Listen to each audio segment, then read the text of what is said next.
Alright guys, today is day 14 of my H1 rust testing test. And you're in my living room right now. I'm showing you where I actually have been keeping my test container. Behind Mr. Nutcracker here, he's guarding it. I don't know if you can see it back there. But I have a baseboard electric heater behind there, and also, as you can see, the stove over here.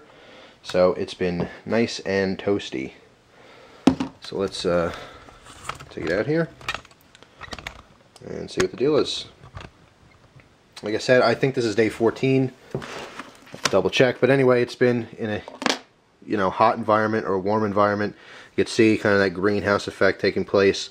I have had the lid on nice and tight so no water can escape. It's been very humid.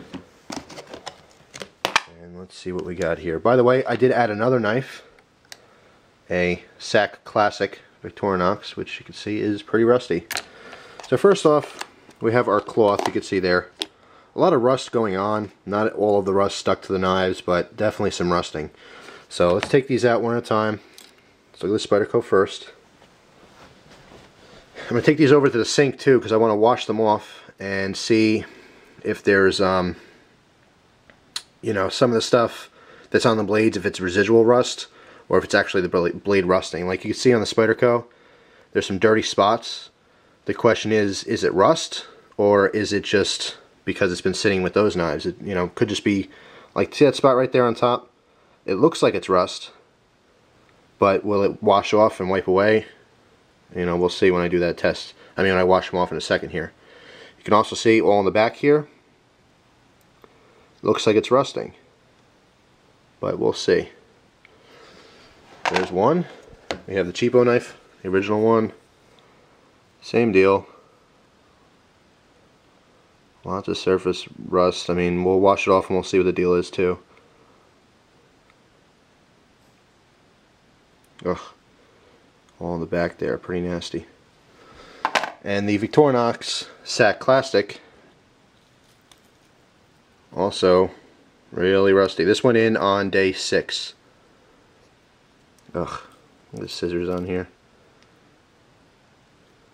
Very rusty. Alright, so let me turn the camera off. We'll go into the kitchen and we'll wash these off. Alright, we're at the kitchen here. Our kitchen sink. Here's our knives. Go right into the sink. The storage containers go right in the garbage. I'm not going to put food in that now. Okay, so what I'm going to be doing here is straighten my camera since I just knocked it. And just some warm water, and I'm just going to rinse off the knives. I'm going to very lightly rub them down with one of these awesome tactical pink sponges. Yes, they're pink. They were free, and they work great. By the way, pink is the new black, so if you think you're tactical, you better have something pink in your house. But anyway, some warm water, just a light. I'm not going to be scrubbing. I'm going to use the soft side and just lightly rub off all the knives, and we'll see where we're at.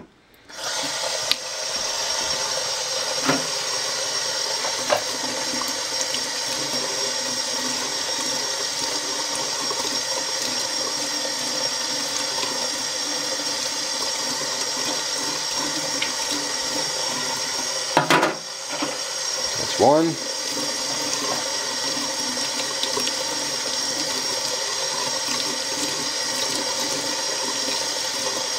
two,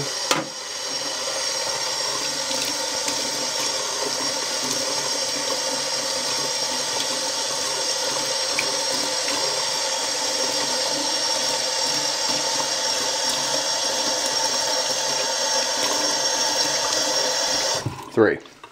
Okay, nothing extreme, and like I said, no real scrubbing or anything. So since I have this in my hand already, let's look at this. Victorinox SAC, as we all know it, the old SACs, which stands for Swiss Army Knife. Classic. This one I was using for testing because it was real beat up. It's one of those ones I got in the TSA seizure lots. If you don't know about that, if you go on eBay, everything that's confiscated on, at airlines and airports and stuff, nail clippers, knives, all kinds of stuff, they sell them in big lots on eBay. I got like 60 or 70 of these classics a couple years ago in those, and basically it's just an auction for all the confiscated goods, and then they take that money and I guess they keep it. But anyway, as you can see, there's still plenty of rust. Let me let me bring you over here and we'll focus down on the counter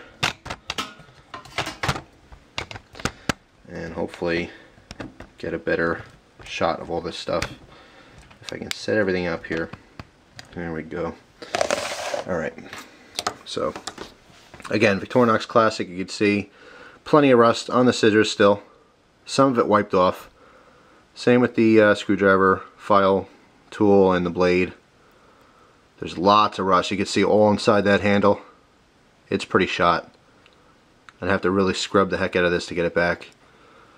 But anyway, you can see that. Lots of rust on there. Cheapo knife. A lot of it rubbed off. There's definitely a lot of rust still left on that pivot pin. Little spots here and there on the blade. Okay, right over here by the edge. Some of it rubbed off the top, but you can see there's still rust there. Some speckling on the tip on the back here. And of course there's still lots and lots of rust in that lockback area, which, by the way, is really hard to push now because of the rust. And I know you can hear that. Still functions fine though. It's just really gritty and nasty, but it still works. Victorinox is a little bit tighter because of all the rust, but that still works too. And lastly, what everyone's of course most interested in is a Spyderco. Let me dry this real quick. Get a paper towel, just so we can see without the water. I should have done that with the other knives too, but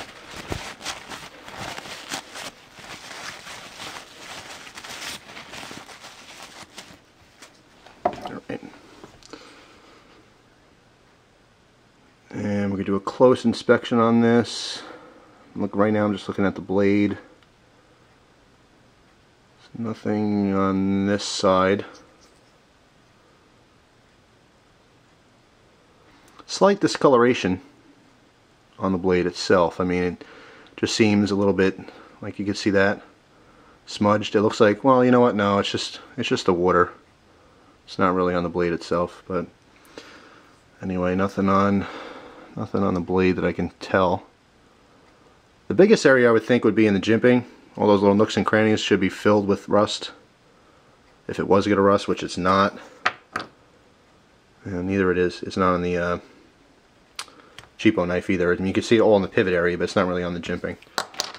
But anyway, nothing on the lock bar. Nothing on the hardware. Oh man. Still buttery smooth after 14 days in the torture chamber. Perfect lockup. You can hear that. You get nice and close to the camera so you can hear if there's any kind of grit. Oh, wait a minute. Let's see, what's that? Oh, I wiped off. I thought there was rust. There was a line. See, the problem is that I had so much moisture in there, it was literally sitting in a little bit of a pool of salty water. And so the rust that was falling off these knives basically got on this knife, and it looked like it was rusting, but it wasn't. It was just basically saturated with that dirty water. And it looks like right in there it might be rusted, but it literally just wipes right off. It's not on the steel at all. So there you go. After 14 days, I'm convinced it won't rust. Now, one thing everyone wanted to see, and I should have been prepared, but I'm not. Hold on just a second. I want to grab some paper. You know what? I got a magazine here. I'll just use that.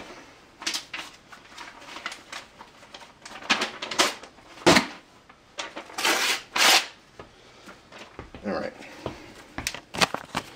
Got a sheet of magazine paper here. Everyone wants to see how the edge is after all this testing, because rust will actually deteriorate your edge. Alright, even if you don't see any physical rust, it can dull a knife, so. And in this case, that's exactly what happened.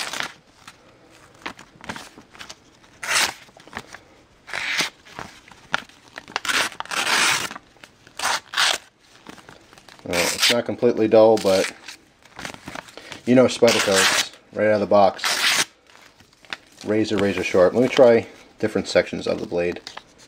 The base is pretty dull. The middle's not, though. The middle's cutting just fine. Well, it certainly has dulled the edge quite a bit. So something to consider there. It won't rust out the blade. You won't have any permanent damage. You can even see a little bit of that smudgy rust water still in there. Let me wipe that off. There we go. But it will dull your, dull your edge. Let's try these knives. This knife was brand new out of the box, but it probably was never sharp anyway. It shouldn't really matter. Man, crappy knife. Yeah. The sack I know was sharp. It was dirty and it was nasty, but it was sharp. Oh, still sharp. Interesting comparison there. Let me grab another piece of paper.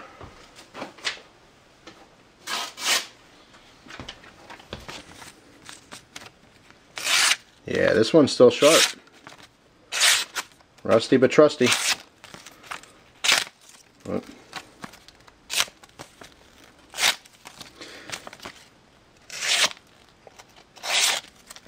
So there you go.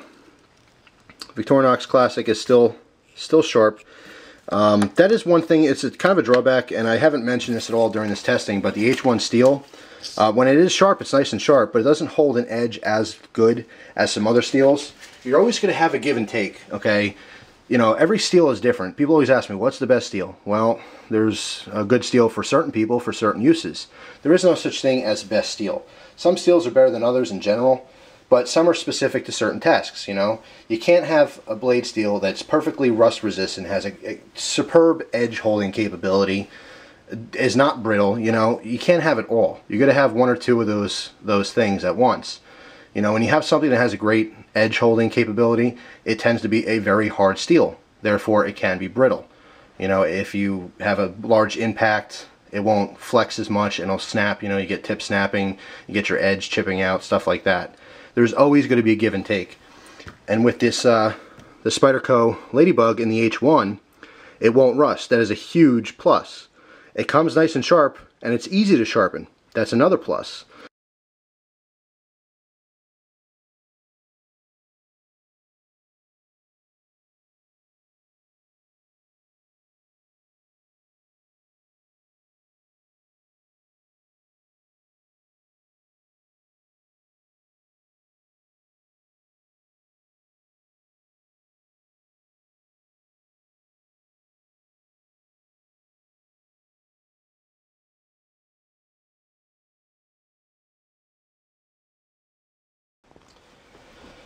Alright, I knew I had a bottle of water around here. Okay, what I'm going to do next is I'm going to drink this water because this is still spring water. So hang on just a second.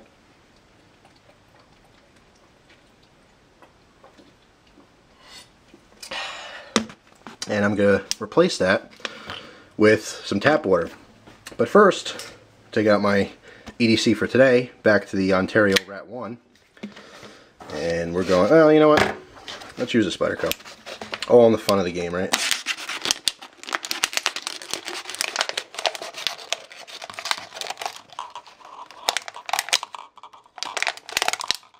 Okay, so now we have a half a water bottle. I'm going to take that water bottle,